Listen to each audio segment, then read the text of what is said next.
தமிழியன் மருவர்களுக்கு வணக்கம். திருக்குறள் கதைகள். வேண்டாம் திருவிழா. இந்த வருஷம் நம்ம கோவிலில் திருவிழாவை போன வருஷத்தோட சிறப்பாக கொண்டாடணும் என்றார் தர்மகர்த்தா நாச்சிமுத்து. அதுக்கு என்ன ஜமாய்ச்சி போடலாம் என்றார் ஐயா கண்ணு. ஜமாய்க்கிறதான், இவர் ஒரு வயசா கொடுக்க போறதில்ல என்று நினைத்து கொண்டார் மருதமுத்து. வேறு யாரும் எதுவும் பேசாமல் மௌனமாக தலையாட்டினர். சரி, அப்ப நானும் விழாக்குழு உறுப்பினர்களும் நாளையிலிருந்து வசூலுக்கு கிளம்புறோம் என்று தர்மகர்த்தா சொல்ல கூட்டம் முடிந்தது. 2 வாரங்கள் கழித்து நாச்சிமுத்துவும் மற்றவர்களும் பொன்னம்பலத்தின் வீட்டுக்கு வந்தார்கள். பொன்னம்பலம் ஊரிலேயே பெரிய பணக்காரர். எந்த காரியம் என்றாலும் தாராளமாக உதவி செய்பவர். வந்தவர்களை உட்கார வைத்து காப்பி கொடுத்து உபசரித்து விட்டு பொன்னம்பலம் கேட்டார், ஆமா, வசூல் எல்லாம் எந்த மட்டில் இருக்கு? என்னத்த சொல்றது, போன வருஷம் வசூலானதுல 1/4 பங்கு கூட வசூலாகல.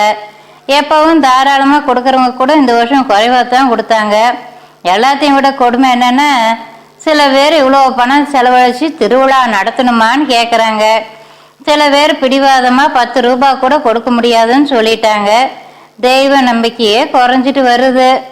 வழக்கம் போல நீங்க தான் பெரிய அளவில் உதவி செஞ்சு திருவிழாவை சிறப்பாக நடத்தி வைக்கணும் என்றார் நமச்சிவாயம் என்ற விழாக்குழு உறுப்பினர். பொன்னம்பலம் கொஞ்சம் யோசித்து விட்டு, இந்த வருஷம் வசூல் ஏன் இவ்வளோ குறைவுன்னு உங்களுக்கு தெரியாதா என்றார். தெரியாமல் என்ன, மழை பெய்யாதால விவசாயம் இல்லை, ஊரில் மற்ற தொழில் செய்கிறவங்களுக்கு வருமானம் குறைஞ்சி போச்சு, யாருக்கிட்டையும் காசு இல்லை, காசு இருந்தாலும் நம்ம தேவைக்கே போதாத போது கோவில் திருவிழாவுக்கு கொடுக்கணுமான்னு யோசிக்கிறாங்க. எல்லோருக்கும் அதே நிலைமை தான், உங்களையும் என்னையும் சேர்த்து தான் சொல்கிறேன். ஊரில் மழை பெய்யாமல் விவசாயம் ஊன்றி போனால் திருவிழாக்கள் நடத்துறதுல மக்களுக்கு எப்படி உற்சாகம் இருக்கும்? நீங்கள் என்ன சொல்ல வரீங்க?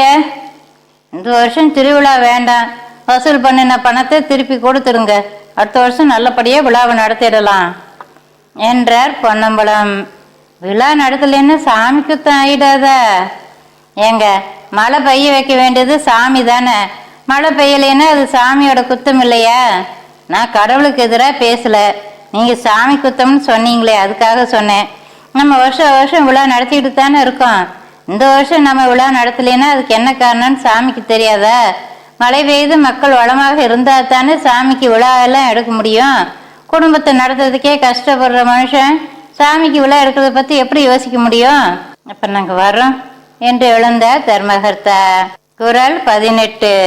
சிறப்போடு பூசனை செல்லாது வானம் வரக்கு மேல் வானோர்க்கும் ஈண்டு. வானிலிருந்து பெய்ய வேண்டிய மழை பெய்யாவிட்டால் வான் உலகில் வாழும் தெய்வங்களுக்கு நடக்க வேண்டிய பூசைகள் கூட நடக்காது.